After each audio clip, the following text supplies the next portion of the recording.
Assalamualaikum warahmatullahi wabarakatuh. Halo semuanya, perkenalkan kami dari kelompok 14 statistika, di mana di sini kami akan menjelaskan tentang data statistik, di mana ini terbagi menjadi 3, yaitu jenis data dalam statistik, teknik pengumpulan data, dan bentuk penyajian data. Sebelumnya saya tidak hanya sendiri di sini, tetapi ditemani dengan teman satu kelompok saya, yaitu Norbaiti. Baik, kita langsung ke pembahasannya. Pertama, yaitu jenis data dalam statistik. Data dalam statistik itu dibagi menjadi 3. Yang pertama yaitu menurut sifatnya, kedua menurut sumber data, dan yang ketiga menurut skala pengukuran. Menurut sifatnya itu terbagi menjadi 2, yaitu data kualitatif dan juga data kuantitatif. Data kuantitatif adalah data yang berbentuk label atau nama yang mendefinisikan suatu atribut atau elemen. Data bisa berupa numerik atau non-numerik dengan skala pengukuran nominal atau ordinal. Contohnya nomor rumah atau nilai mata kuliah mahasiswa diklasifikasikan dalam kelompok rendah, sedang, dan tinggi. Sedangkan data kuantitatif adalah data yang merujuk pada jumlahnya. Data selalu berupa numerik dan dengan skala pengukuran interval dan rasio. Contoh data kuantitatif adalah jumlah mahasiswa di sebuah universitas. Kedua yaitu data menurut sumber data. Data bisa didapatkan dari berbagai sumber dan juga berbeda pula cara memperolehnya. Berdasarkan sumbernya, data dibagi menjadi 2, yaitu data sekunder dan juga data primer. Data sekunder merupakan data yang dikumpulkan sendiri, yang diperoleh dari sumber terdahulu, misalnya dari buku, jurnal, dan lainnya. Sedangkan data primer adalah data yang dikumpulkan oleh sebuah badan dan data yang diperoleh bersumber dari badan yang sama. Misalnya, data kependudukan oleh Badan Pusat Statistik yang diperoleh dengan melakukan sensus penduduk. Selanjutnya itu menurut skala pengukuran. Ada 4 menurut skala pengukuran. Yang pertama itu nominal, ordinal, interval, dan rasio. Skala nominal yaitu merupakan skala pengukuran yang paling sederhana. Data yang ditetapkan atas dasar proses penggolongan. Data bersifat membedakan. Angka-angka yang digunakan ini hanyalah sebagai kategori dan tidak mempunyai makna dan tidak bisa dipergunakan untuk perhitungan secara matematis. Misalnya jenis kelamin laki-laki dan perempuan, agama, dan lain-lain. Yang kedua yaitu skala ordinal, data yang disusun atas dasar jenjang dalam atribut tertentu. Skala ini didasarkan pada ranking. Skala pengukuran ordinal ini digunakan dalam menentukan ranking suatu kelompok tertentu.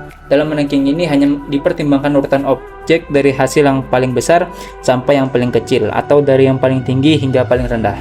Misalnya, dalam pengetahuan klien tentang COVID-19. 1 sama dengan kurang, 2 sama dengan cukup, 3 sama dengan baik. Untuk mempermudah dalam mengkategori peringkat dalam penelitian biasanya dituliskan dalam presentasi. Yang ketiga yaitu skala interval. Skala ini menunjukkan jarak antara satu data dengan data yang lain dan mempunyai bobot yang sama. Dalam skala interval, hubungan tata urutan dan jarak antara angka-angka itu mempunyai arti. Skala interval sudah memiliki nilai intrinsik, sudah memiliki jarak, tapi jarak tersebut belum merupakan kelipatan. Skala interval tidak memiliki nilai nol mutlak. Misalnya pengukuran suhu badan dapat membentuk variabel interval jika 3 buah objek A, B, dan C berturut-turut memberikan suhu dengan skala interval.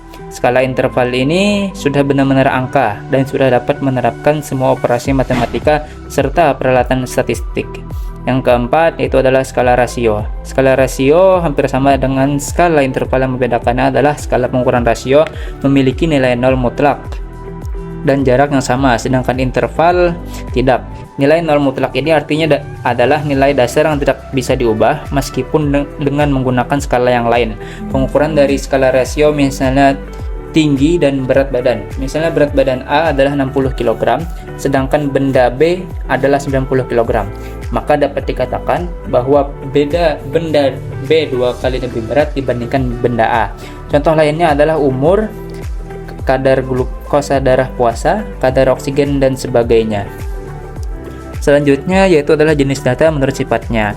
Data menurut sifatnya ada terbagi 2, yaitu ada kualitatif, yaitu non-angka, dan juga kuantitatif, yaitu angka. Contoh dari kualitatif itu adalah kinerja, hobi, suku, dan status pernikahan. Sedangkan kuantitatif itu terbagi menjadi 2 lagi, yaitu ada discrete dan continue.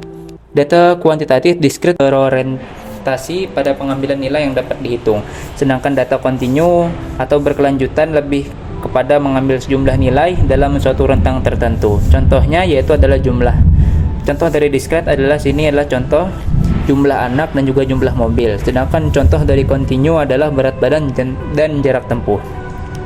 Selanjutnya itu jenis data menurut skala pengukuran. Yang pertama itu ada nominal, sifatnya hanya membedakan antar kelompok, klasifikasi data, contohnya jenis kelamin.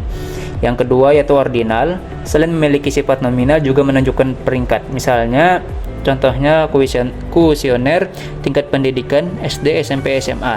Yang ketiga itu interval, memiliki nomor atau pengukuran, 0 tidak memiliki makna, contohnya temperatur. Dan yang keempat adalah rasio. Skala rasio memiliki angka 0% dan perbandingan dua nilai mempunyai arti, contohnya 0 hingga 100 dan juga pengangguran. Pembagian data menurut sumber data. Data di sini terbagi menjadi dua, itu ada data primer dan juga sekunder.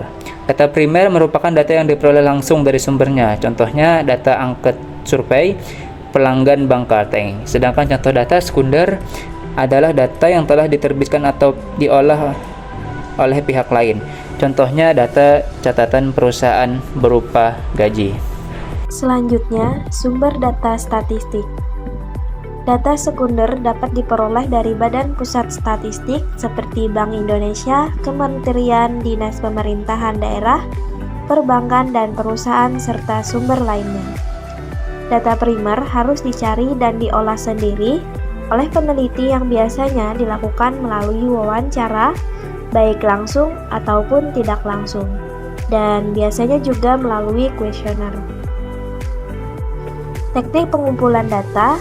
Pengumpulan data terbagi menjadi dua, yaitu yang pertama berdasarkan cara pengambilan, seperti adanya wawancara, observasi, kuesioner, dan dokumentasi.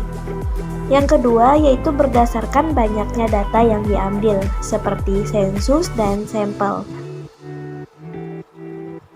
Penyajian data itu terbagi menjadi 5, ada tabel, diagram, garis, batang, dan lingkaran.